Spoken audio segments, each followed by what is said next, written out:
Bienvenue pour cette nouvelle séquence des paroles de la vie éternelle avec Marc Joseph. Nous sommes aujourd'hui le 24 juillet 2023.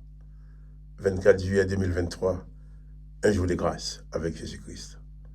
Un jour que nous plaçons encore au bénéfice de la grâce de Jésus-Christ. Un jour que nous plaçons sous les signes de la grâce parce que Jésus-Christ est avec nous. Jésus-Christ est avec toi. Il a dit, je suis avec toi tous les jours jusqu'à la fin du monde. Donc, c'est un jour de grâce, parce que Jésus-Christ est présent. Et quand Jésus-Christ est présent, il remplit nos vies de sa grâce. Il est toujours avec sa grâce, son amour, ses compassions. Il est là pour nous bénir, pour nous faire du bien, pour nous accompagner. C'est pour ça qu'il a promis d'être avec toi tous les jours, jusqu'à la fin du monde.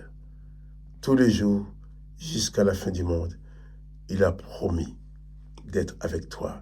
Autant que le monde existe, autant Jésus-Christ est avec toi.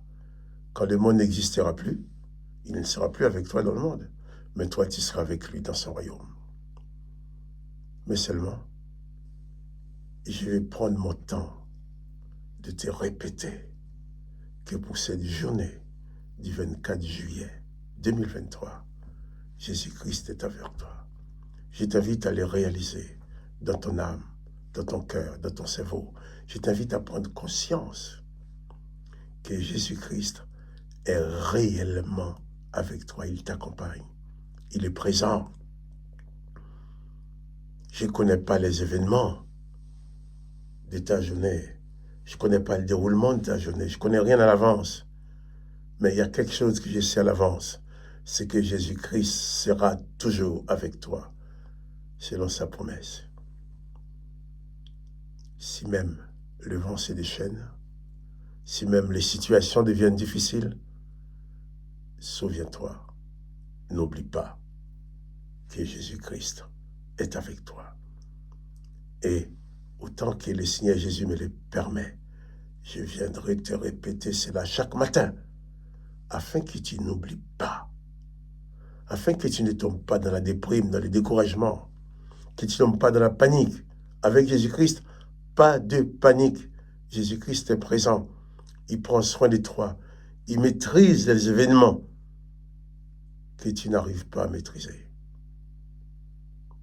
Quelles que soient les situations.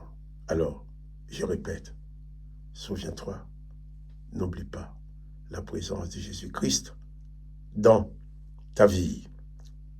Je vais lire, continuer à lire avec toi l'Évangile de Marc, chapitre 10. Et nous lirons à partir du verset 28. Hier, nous avons parlé de ces disciples qui, devant les propos de Jésus face au jeune homme riche, suite au passage du jeune homme riche qui est parti tout triste, les disciples vont dire, mais Seigneur, alors, qui peut être sauvé? Qui? Personne ne peut être sauvé dans ce cas-là. Jésus va leur dire, mais oui, c'est vrai, c'est impossible aux hommes. Cela était possible aux hommes, mais non à Dieu, car tout est possible à Dieu. Car si moi-même, si d'autres hommes, d'autres femmes peuvent dire qu'ils sont sauvés et qu'ils sont réellement sauvés, c'est uniquement par la grâce de Dieu. C'est pas parce que nous avons des capacités d'être sauvés. C'est pas parce que nous méritons d'être sauvés.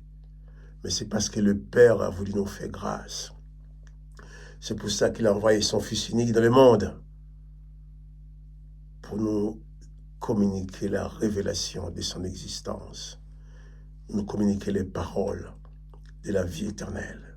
Qu'avant la venue de Jésus, l'homme, les hommes, l'être humain étaient enfermés dans un piège entre la loi et les ordonnances. La loi dit qu'il faut faire du bien, les ordonnances disent qu'il faut tuer, la loi dit qu'il ne faut pas tuer, la loi dit qu'il ne faut pas voler, les ordonnances disent qu'il faut piller les biens quand on a fini de tuer un peuple. La loi dit qu'il ne faut pas faire des faux témoignages. L'Éternel envoie ses mauvais esprits pour pousser ses propres prophètes à faire des faux témoignages. Personne ne pouvait se retrouver, personne ne pouvait être sauvé. Mais Jésus est venu, nous révéler l'existence de son Père, qui ne fait pas partie de ces pièges-là. Il dit la connaissance du Père nous donne la vie éternelle. Les autres disent, mais oui, mais qui peut être sauvé dans cette situation-là? Jésus dit, c'est impossible à l'homme d'être sauvé, mais non à Dieu, car rien n'est impossible à Dieu, au point que Dieu peut sauver même des hommes et des femmes comme nous, même des êtres humains qui sont voués à la condamnation, à la perdition dès l'origine. Le Père envoie son Fils pour accomplir le miracle du salut. C'est impossible aux hommes, mais non à Dieu. Tout est possible à Dieu. Donc, il est possible que tu sois sauvé, quelle que soit ta situation, ton état, quel que soit ton passé, quelle que soit la vie que tu as déjà menée, il est possible que tu sois sauvé. Ça, c'est le miracle de la grâce de Dieu, le miracle de la grâce du Père. C'est impossible aux hommes, mais non à Dieu. Tout est possible à Dieu, dit Jésus. Alors, Marc chapitre 10, verset 28. Pierre s'est mis à dire à Jésus, s'est mis à lui dire, « Voici, nous avons tout quitté et nous t'avons suivi. » Pierre veut encore comprendre. Est-ce que nous qui avons tout quitté pour te suivre, est-ce qu'on va être sauvés? Voici, nous avons tout quitté et nous t'avons suivi. Jésus répondit, je vous l'ai dit, en vérité, il n'est personne qui ayant quitté à cause de moi,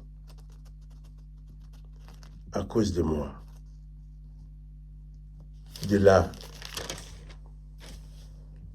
et à cause de moi et de la bonne nouvelle. Personne qui ayant quitté à cause de moi et de la bonne nouvelle, sa maison, ou ses frères, ou ses sœurs, ou sa mère, ou son père, ou ses enfants, ou ses terres, ne resteront à vos centuples, présentement, dans le siècle-ci, des maisons, des frères, des sœurs, des mères, des enfants, des terres, avec des persécutions, et dans les siècles à venir, la vie éternelle. Plusieurs des premiers seront les derniers, et plusieurs des derniers seront les premiers. Voilà. Pierre, ayant entendu Jésus, a compris qu'il était vraiment difficile d'être sauvé. Il voulait savoir qu'au moins eux qui ont fait le choix de suivre le Maître, qu'est-ce qu'il adviendra pour eux? Jésus dit à Pierre, il n'y a personne qui ait quitté à cause de moi, à cause de Jésus, et à cause de la bonne nouvelle de l'Évangile. Sa famille, sa maison, ses terres, ses biens, qui ne recevra pas dans l'avenir des frères, des sœurs, des mères, des terres, des biens. Mais Jésus ajoute quand même avec des persécutions, parce que tu es sur la terre, dans ce siècle. Mais dans les siècles à venir, ils recevront la vie éternelle. Là, la vie éternelle, c'est le Graal. La vie éternelle, c'est ce qui était interdit, ce qui était vraiment impossible aux hommes. Qu'à la base, l'Éternel des armées a dit, empêchons-les de vivre éternellement. Et c'est écrit dans les marbres, dans la pierre, personne ne pouvait l'enlever. Et Jésus qui est venu pour enlever cette condamnation, les serviteurs de l'Éternel l'ont tué. Croyant, en les tuant, les choses ne seraient plus accomplies. Mais sauf Jésus a dit, en mourant, tout est accompli. Et il a même ouvert la porte de la vie éternelle à ceux qui l'ont crucifié. Père, pardonnez-leur, car ils ne savent ce qu'ils font. Oui, bien entendu, tu as tout quitté pour suivre Jésus. Mais à la fin, tu as la vie éternelle. Mais pendant ta vie sur la terre, tu as quitté des frères, des sœurs, des enfants. Tu vas rencontrer d'autres hommes et femmes et enfants qui, comme toi, ont tout quitté pour suivre Jésus. Et nous formons une famille. Et dans cette famille, moi, je dis que j'ai des frères et sœurs dans la chair. Mais j'ai des frères et des sœurs spirituels aussi. Tous ceux qui croient en Jésus comme moi, tous ceux qui ont reçu la bonne nouvelle, qui sont en train de suivre Jésus comme moi. Mais ce sont mes frères, dans la foi. Ce sont mes sœurs. Les petits, ce sont mes enfants. Les plus âgés sont mes pères, mes mères. C'est pour ça que Jésus dit, ils vont recevoir au centuple. Tu as peut-être quitté 2 frères, 3 sœurs, ou plus. Mais tu peux trouver des centaines de frères et des centaines de sœurs dans la foi qui ont cru en Jésus comme toi. Des frères et des sœurs qui sont devenus comme toi, enfants de Dieu, le Père de Jésus-Christ. Jésus dit, ceux qui croient en son nom, ceux qui ont réussi Jésus, Jésus leur donne le pouvoir de devenir enfants de Dieu. Donc, fils et filles de Dieu. Donc, tous les fils et les filles de Dieu dans le monde sont tes frères et sœurs, même si tu ne les connais pas. Et ceux que tu connais qui sont auprès de toi, ce sont tes frères et sœurs. Jésus a dit, tu vas en avoir au centuple. Qui signifie, tu as quitté un père et une mère. Eh bien, tu peux avoir 100 pères, 100 mères. Dans les siècles présents. Jésus dit quand même avec des persécutions. Pourquoi? Parce que dans ce monde, tu ne peux pas suivre Jésus sans être persécuté. Si tu veux marcher avec Jésus, Jésus dit tu auras des tribulations dans ce monde. Mais il dit dans les siècles à venir, tu vas recevoir la vie éternelle. Là, il n'y a plus de persécution. Tu vas entrer dans ta dimension divine avec Jésus-Christ. Tu vas entrer dans cette famille divine. Tu vas accéder à la vie éternelle, chose qui était interdite à des gens comme nous. Mais Jésus dit à Pierre, vous avez tout quitté pour me suivre, mais vous allez recevoir beaucoup plus que ce que vous avez quitté dans ce siècle à présent, malgré les persécutions. Mais dans les siècles à venir, vous allez recevoir la vie éternelle. Ça, vous ne l'aviez pas.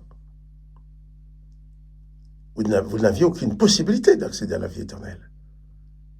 Ça, c'est l'espérance de ceux qui croient en Jésus-Christ, de ceux qui ont pris la décision de recevoir Jésus dans leur vie comme sauveur, comme maître, de ceux qui ont pris la décision de suivre le maître, de recevoir ses enseignements et de les mettre en pratique. Jésus dit, tu vas recevoir au centuple des frères et sœurs, des enfants, des pères et des mères, dans les siècles présents et dans les siècles à venir.